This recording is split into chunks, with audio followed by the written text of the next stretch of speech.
Well, it is completely official. I have hit level 65 in New World. It is like Friday. We just released on Tuesday.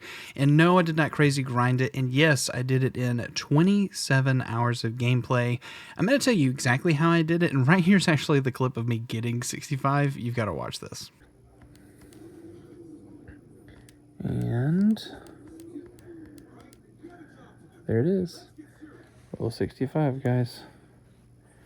We just got it. Yeah. So I'm going to keep this pretty straightforward and to the point, but I think a lot of people are going to be like, yeah, but why would you do that? Because you're not going to enjoy the game. The truth is, I love in-game New World, and I wanted to do it on this account. So here's my character as it currently sits. I've just hit, let me turn so you can see this a little bit better. I've just hit 65, and this is just what I've ended up with. I actually went and grinded to get featherweight just so that I could go ahead and have it. And I just literally have just been grabbing weapons from all over the place to make this work. I'm running a light build. I'm running a healer. Almost the entire run has been solo, minus the little bit of people that like kind of join with you. So the question is, how did I get to level 65 in that amount of time? Well, number one, there is no trick. Literally, it is main story quests. I think a lot of people are going to like, oh my God, I do some like, what if I do like town boards and focus that, or I only do like every single side quest or whatever the case. Let me tell you, I only did side quests if they were directly in the path of a main story.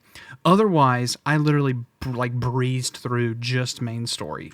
And I was never like at a part where I wasn't leveled correctly. So let me show you where I'm at and where I ended up.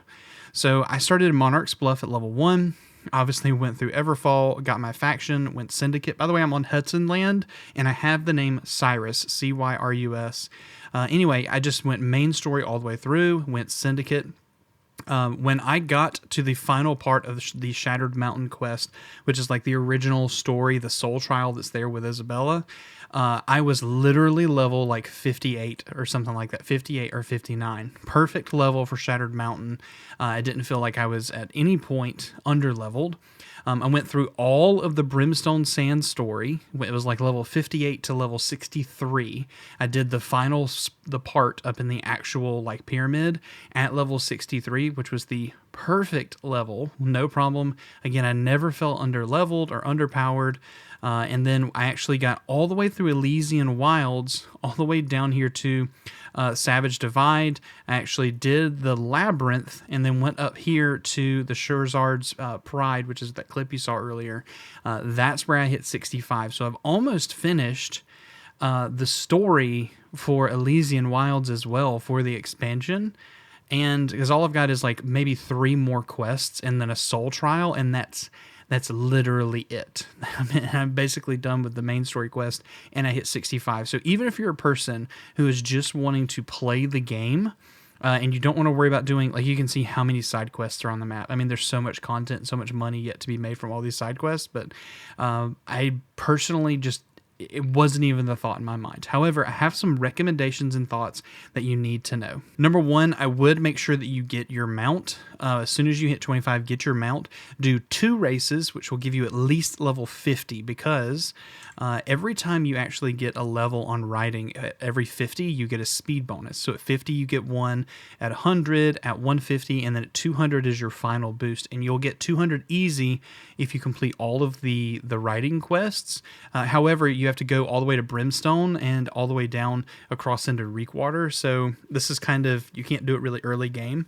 But I did this whole thing at level 61. I didn't feel really bad about it. I wish I would have maybe got 100 or 150. But it felt just fine. So I would make sure you get your mount and do a couple, because the basic stock like speed is dreadful. Number 2, faction. Let me go over to faction. A lot of people will tell you, hey, make sure you get the faction armor, even myself.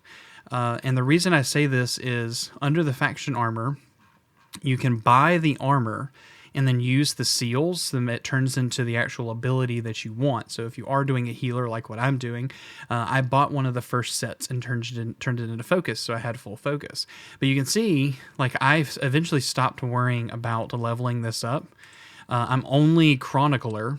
and haven't even got 4, 5, or 6. And it's just because the amount of grinding that it is to actually grow on these was ridiculous. And what you can also see is if I were to do these, you can see up here at the top you have daily bonus missions available.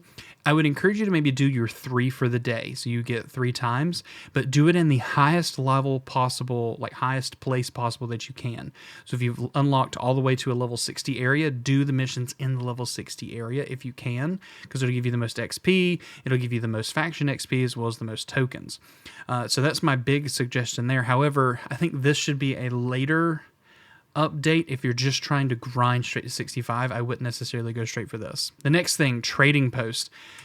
Everyone is throwing whatever they have on the trading post. Here's what I would say. When you're leveling up and you get to a town after you've kind of looted a whole bunch, you'll have a bunch of armor and weapons.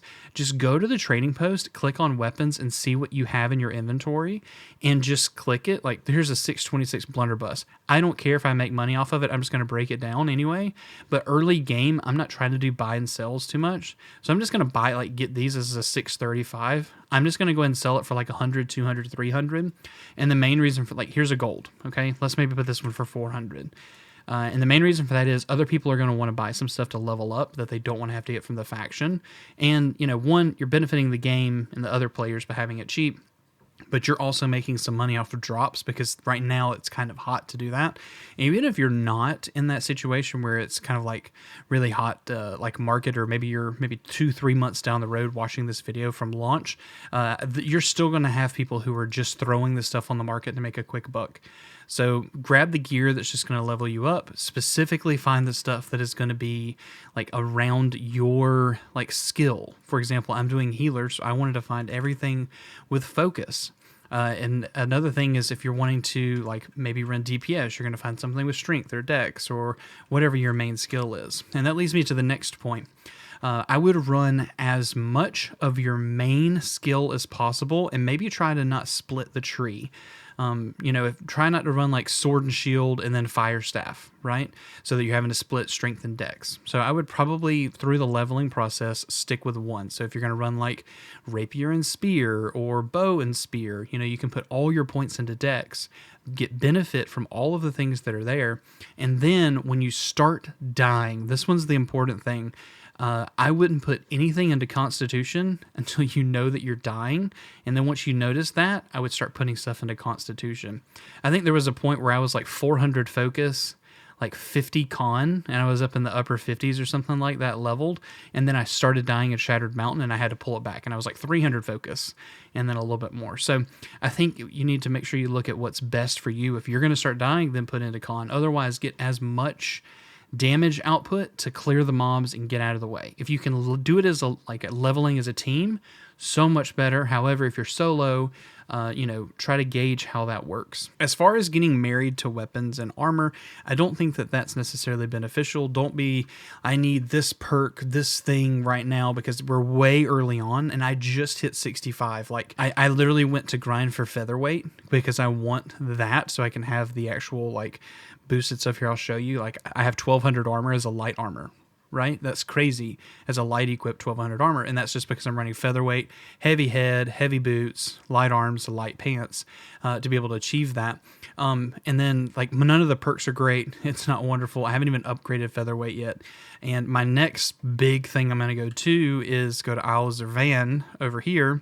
And I want to get Lifetaker from the apes, but I think that was going to have to be a grind that happens a little bit later. Hopefully we can get to it soon, but maybe I'll try to solo it myself, but I don't think I'm going to be very successful doing that. Anyway, that's kind of the goal with it, is just get there, get to the highest point. Now, if you're a person who's played before, now you're at the point of, you're an end game, what do? You could go PvP, you could do PvE. Personally, me, I'm about to go and grind the expeditions because I ran 0 expeditions on this leveling run. Absolutely none. I didn't run Amrine, nothing. I didn't run a single one. So what I'm going to do is I'm going to queue random and probably queue and get all of the big names out of the way. Like Barnacles is the mutator this week. I'll probably knock this one out. Savage Divide, Glacial, Ennead, Period, Laz, Dynasty. I'll probably knock all of these out really quick. And then my next goal is to get right into Mutated, because I want to do Barnacles and Black Powder just because it's mutated this week, to get Void Darkblade, because it's from this one here. And then Empyrean Forge, I don't really care about the Inferno or whatever that Life Staff is, or Fire Staff, but there's some really good armor drops and good weapons that you can get from this.